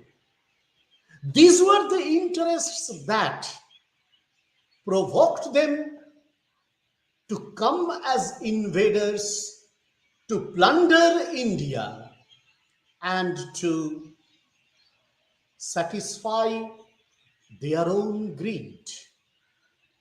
But India, even after spending so many centuries under the oppression of different foreigners, peculiarly could not understand what mistake they, Indians, are doing. They followed blindly the directives of the Westerners. They thought that Western education, Western culture, Western literature will pave the way of a renewed Indian culture. However, there was another segment of the society. If one segment of 19th century colonized India was keen to assimilate the Western, the Occidental patterns and concepts, there was another segment that was too conservative. They also forgot the glorious traditions. They also forgot the golden legacy. They only hammered on the unnecessary, baseless, valueless rituals. They created a religion that was completely detached from the Vedic, Upanishadic religion, and thus that religion only created a notorious priestcraft which sucked, which exploited the mass of India with the help of some landlords, kings, and some rich people. They were conservative ones. They didn't accept Westerners, but they had no power to withstand the cultural imperialism that the Western civilization brought in Indian soil during that time. These conservatives had no strength, no potentiality to combat on the battlefield, in the battlefield, with these new resurgent renaissance ideas that this Western civilization brought like a storm in Indian society. Naturally, they were sidelined, and with the roaring voice, with the press, new media, 19th century Western civilization engulfed the entire Indian subcontinent and tried to redesign its future, tried to reshape its history in accordance with their own interest, They thought to create an India that will be in color, in form, in physic, India. But within that, India will be only a prototype of Britishers, of Europe, of America. That was their aim. And in this India, Vivekananda was born. In this India, Vivekananda was trained in the college and university which the Britishers established. In this India, Vivekananda faced both groups of people, the conservatives and the modernists.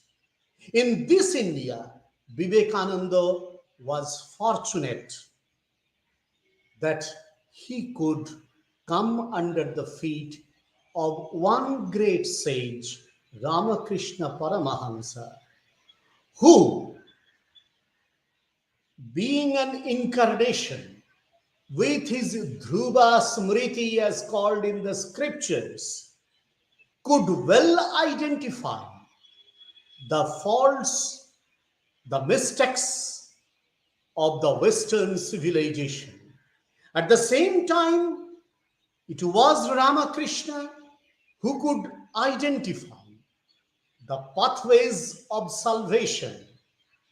He could identify, he could construct the new weapons to battle with this Occidental civilization.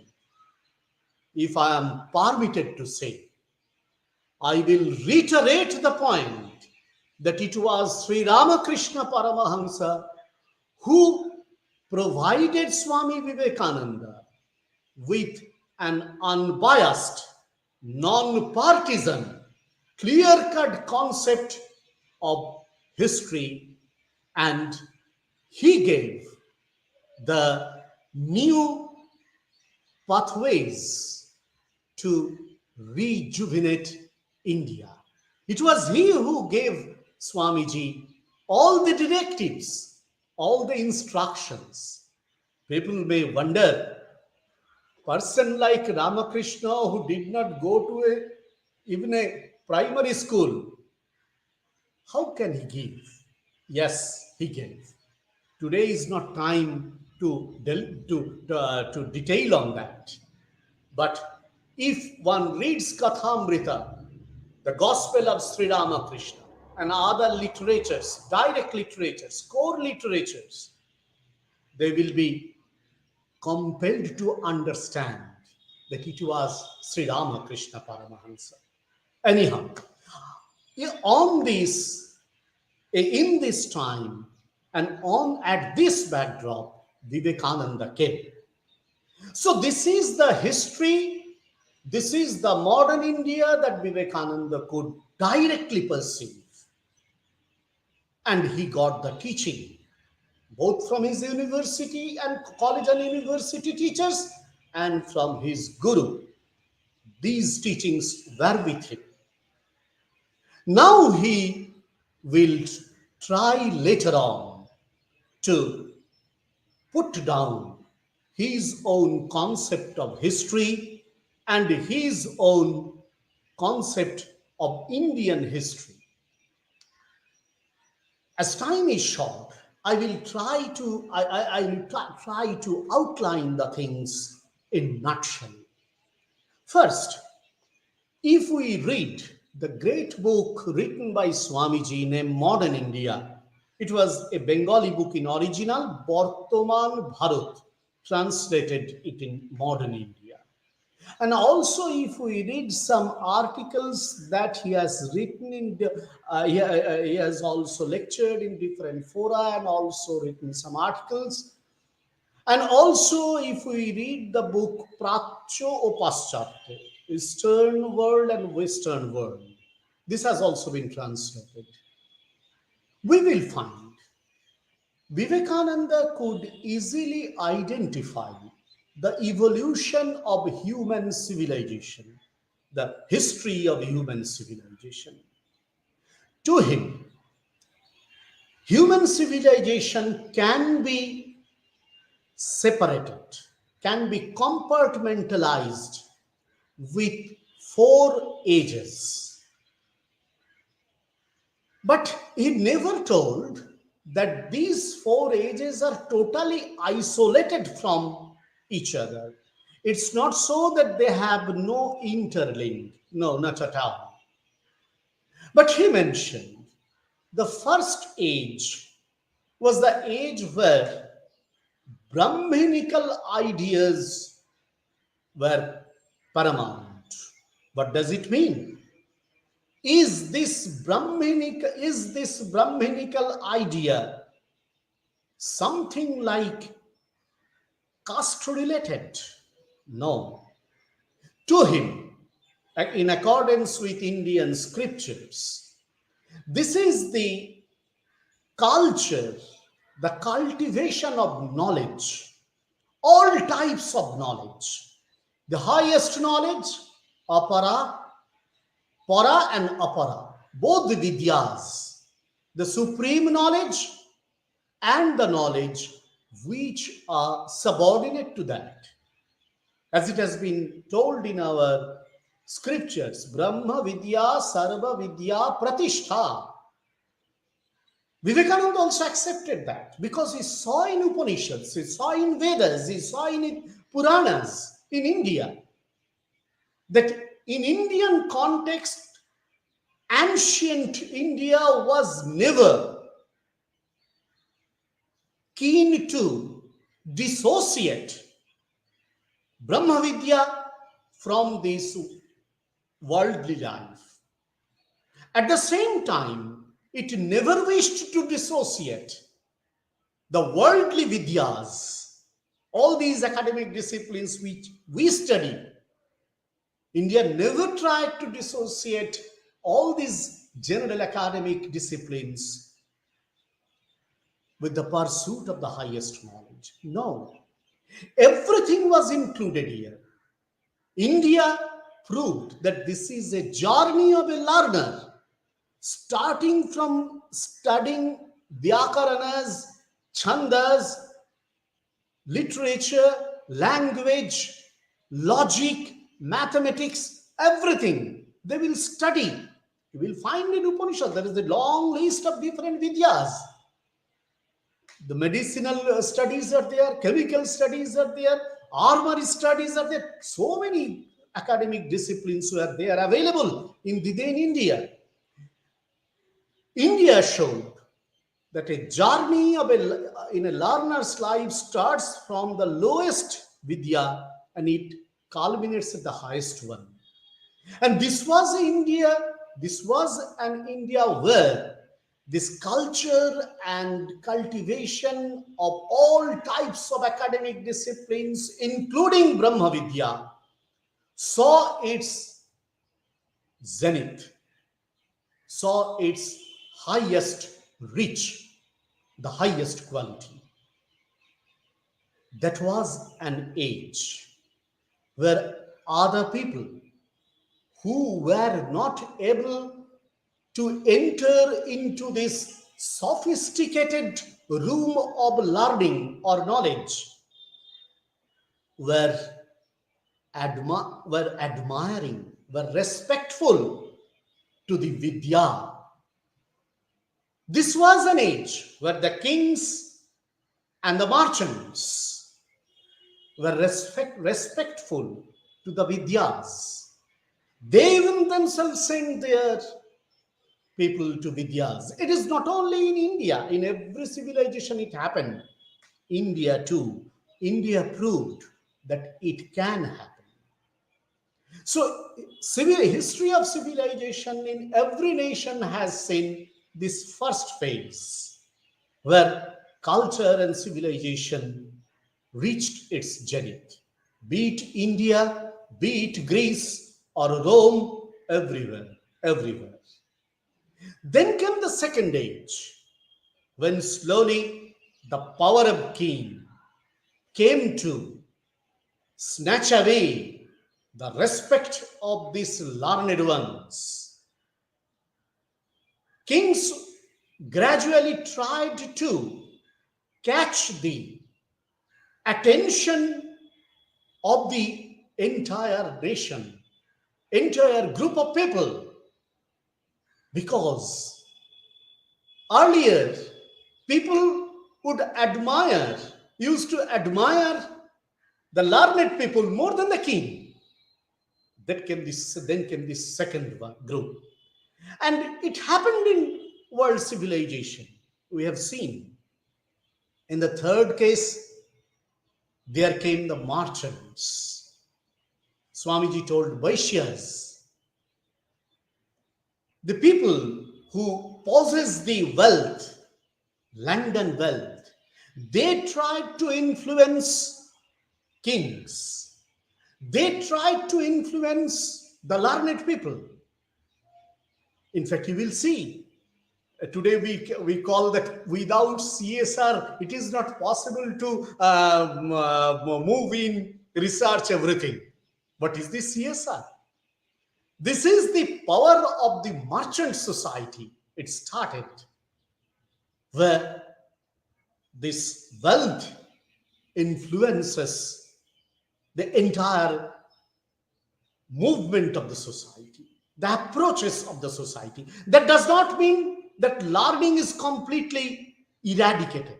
That does not mean the power of the king or the kingship or the state has withered away. No. But everything was influenced by these merchants. In the previous age, everything of the society, of the country was influenced by the kings, by the power, the muscle power. In the first one, everything was influenced by the learning, the knowledge. In the third age, everything was influenced. Everything was impacted by this wealth, the richness. In the fourth age, Vivekananda prophesied. That there will be a fourth age where commonness of the common people will surge up. The commonness of the common people will surge up. The previous three ages always tried to keep the interest of first three groups. If I loan a word from French history, estate, or if I loan a word used in another social theory, class, this estate or class, the first three estates or the first three classes tried to keep their own interest. All the three groups tried to sustain, tried to develop their own interest, tried to satisfy their own interest. And it happened. The common man, the common people, the rank and file of every nation was exploited. They were oppressed.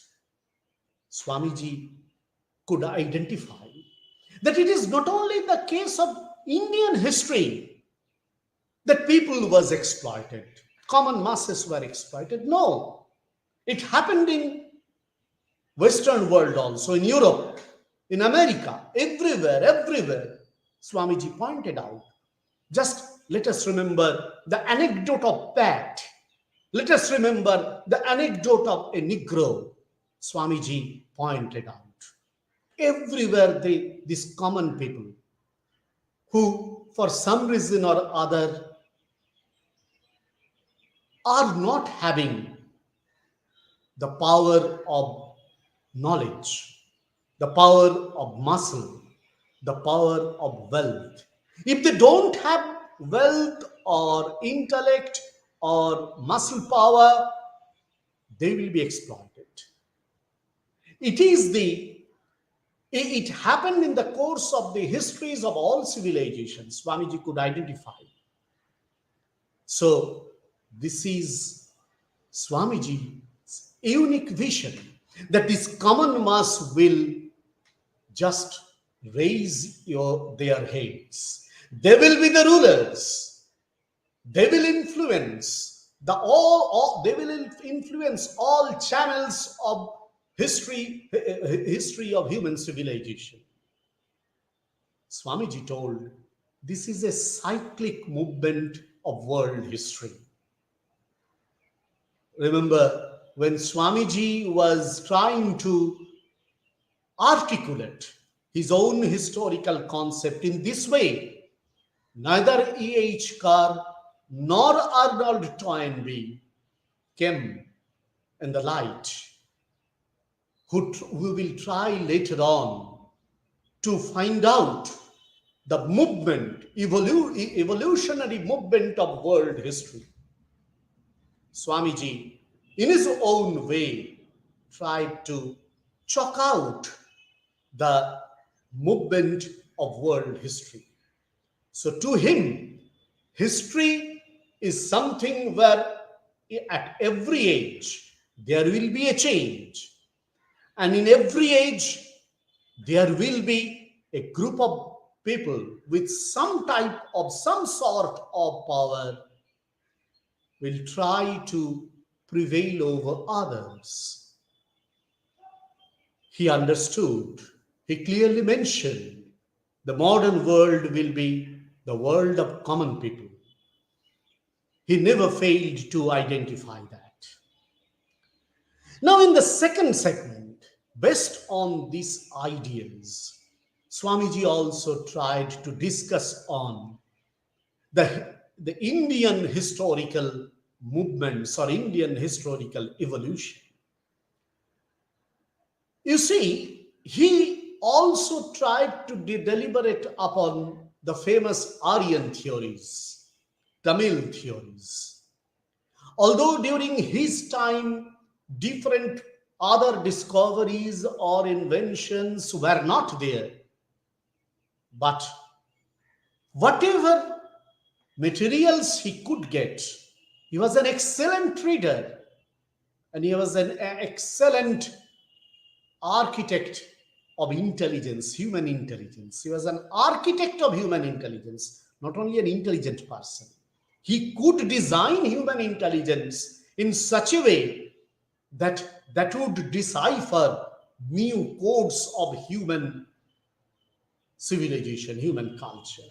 So while discussing on deliberating on this Aryan invasion theory or Tamil existence in India, he tried to point out that we cannot conclude anything in a very quick way. Some may tell that they came from outside, some may tell that they were inside, but more pages are to be unveiled. There are so many curtains, these are to be unveiled. Had it been Swamiji today here, I think he would be able to see what more curtains are there. Apart from that, he could also point out the basic, the cardinal features of Indian history that this country has nurtured, sustained, cultivated through its long journey. What is that? Swamiji told, one, that India always moves on with spirituality. Two, India is able to distinguish between spirituality and religion, adhyatmikata and dharma. Three, India could find out the relation between the spirituality and the society. What role the spirituality will play in structuring and restructuring the society at different phases of historical evolution of Indian nation. Fourth, he could find out that there was an existence of Indian nation from the Vedic time. It is completely contradictory to the concept, the doctrine of the Occidentalist, because they will tell no. The present historians will argue, will debate upon this topic. They will tell, yes, there is in Vishnu Puran, it has been told, Uttaram yat samudrasya himadrasyaiva dakshinam varsham tad bharatam nama bharati yatra santati. So Nimbharat was there, Nimbharati was there, but this does not prove that the concept, the geopolitical concept of India, the historical concept of Indian nation was there.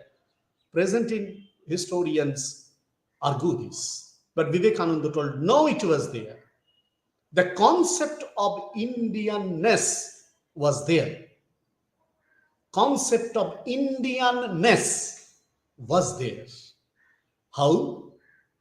He reiterated the point that even if today we want to rejuvenate, if we want a resurgent India, we need to give importance. We need to insist on the studies of Sanskrit language and literature.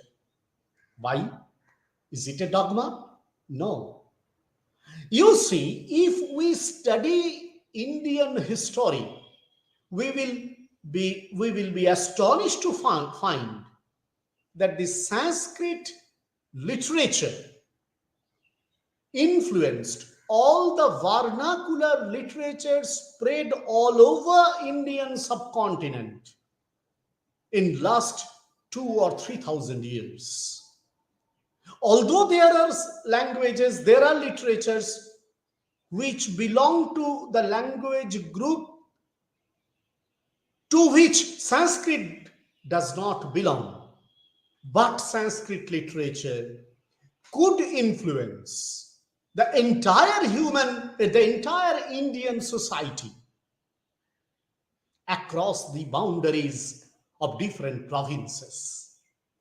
So this proves that there was a common cultural ethos prevailed in India. There was a common spiritual tradition continued through Indian mind.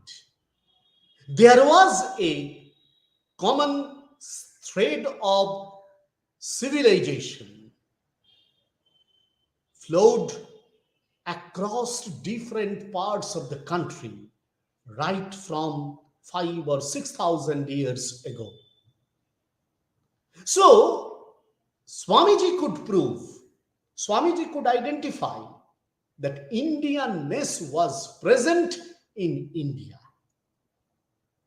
right from the inception of Indian civilization.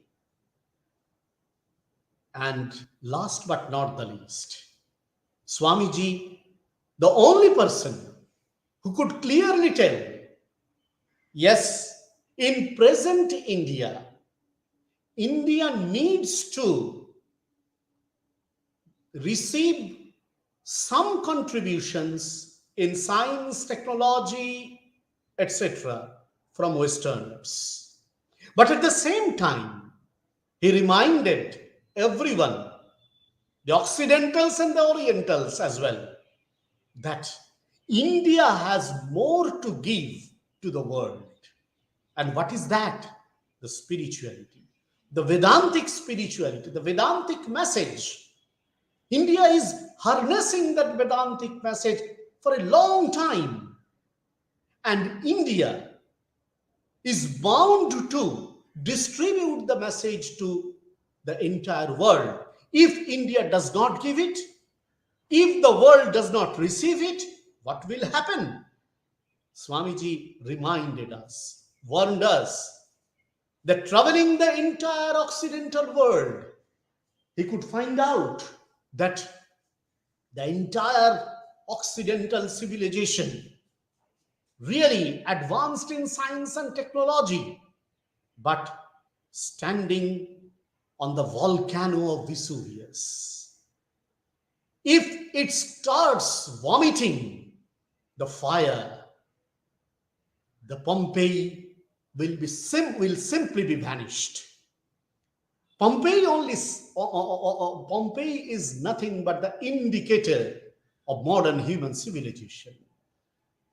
So if Indian spirituality is not distributed, is not preached by India, is not accepted, is not received by Oriental or Occidentals, then the perish is ensuing.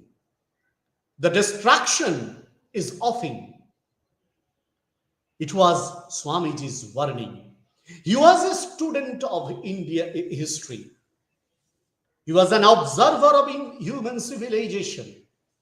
He was a right analyst of modern trends of world history.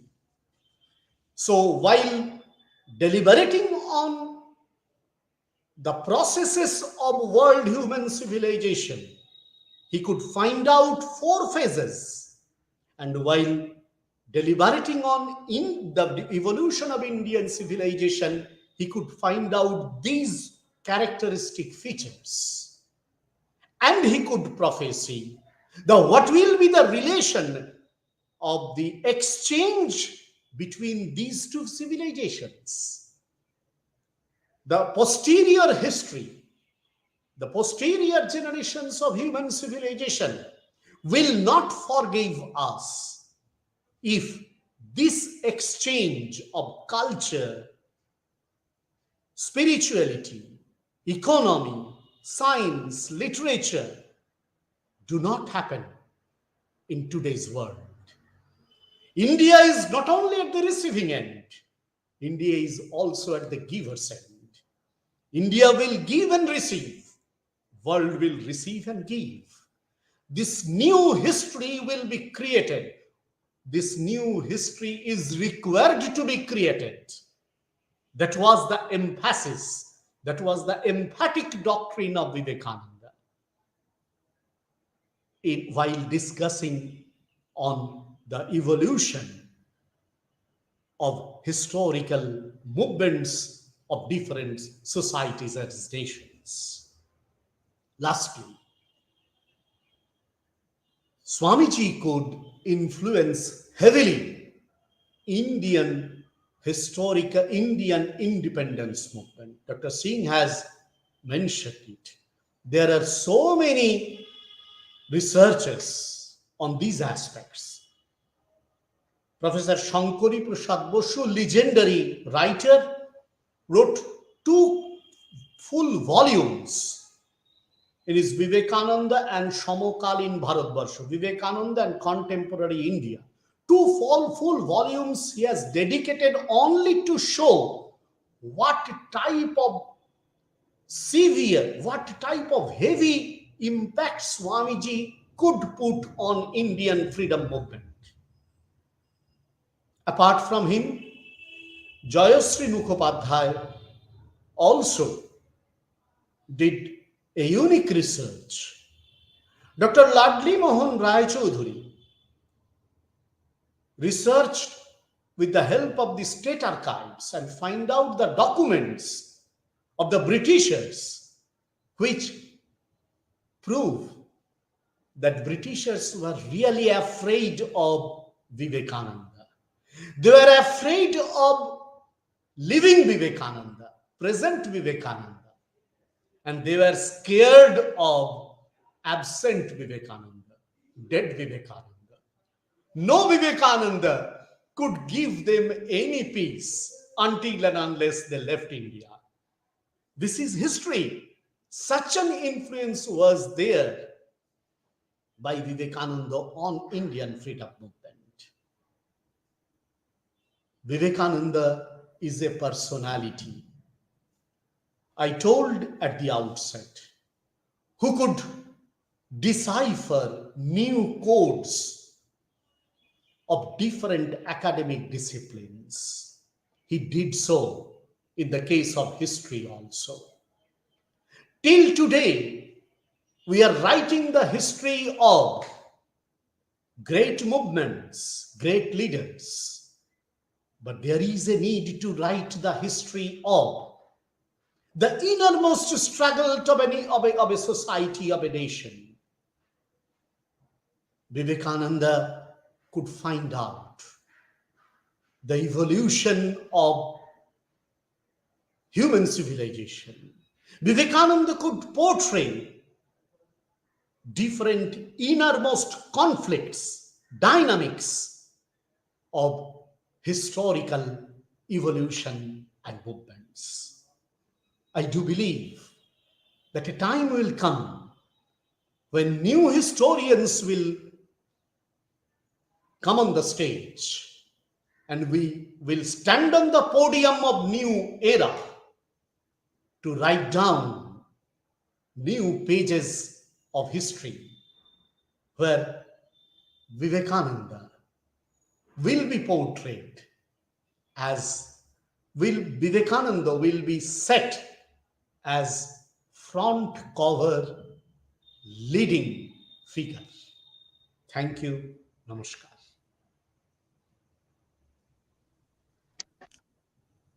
Pranam Maharaj, simply pranam or thanks will not be sufficient, I understand. Still, words have their own limits. With your clear cut perception about Swami Vivekananda's historical perspective, with your deep, insightful thoughts, and with your well thought of ideas on this particular topic, you have definitely helped every student of Swami Vivekananda to understand Swami Vivekananda's personality in a much better way. आज के इस कार्यक्रम में शामिल होने के लिए और अपने विचारों के माध्यम से, अपनी तीक्ष्ण मेधा के माध्यम से स्वामी विवेकानंद को हमारे समक्ष और भी स्पष्ट रूप से और भी अच्छी तरह से हमारे समक्ष रखने के लिए हम आज के दोनों वक्ताओं डॉक्टर मधुलिका सिंह और पूजनीय स्वामी शास्त्रज्ञानंद जी दोनों का रामकृष्ण मिशन जम्मू की तरफ से आभार व्यक्त करते हैं। हम आभार व्यक्त करते हैं इस कार्यक्रम से पूरे समय जुड़े रहने वाले दर्शकों और श्रोताओं का भी, जिन्होंने अपना समय देकर हमारा उत्साह वर्धन किया। आज का विषय सचमुच ही बहुत थोड़ा गंभीर विषय था, सभी के लिए रुचि नहीं भी हो सकती थी। उसमें मनोरंजक शायद बहुत कम लोगों को कुछ नजर आया हो, परंतु जो लोग स्वामी विवेकानंद को, देश के इतिहास को समझने का थोड़ा भी प्रयास करते हैं, उनके लिए इन दोनों व्याख्यानों में बहुत कुछ ऐसी विषय वस्तु थी जो उनके ज्ञान का वर्धन करेगी। एक बार पुनः दोनों वक्ताओं को, समस्त दर्शकों श्रोताओं को और इस कार्यक्रम को सफल बनाने के लिए जिन सभी ने प्रत्यक्ष या अप्रत्यक्ष रूप से अपना योगदान दिया, सभी का हम हृदय से पुनः आभार व्यक्त करते हुए आज की इस सभा को यहीं समाप्त करते हैं। ओम शांति शांति शांति। हरि ओम तत्सत। श्री राम कृष्ण अर्पणमस्तु।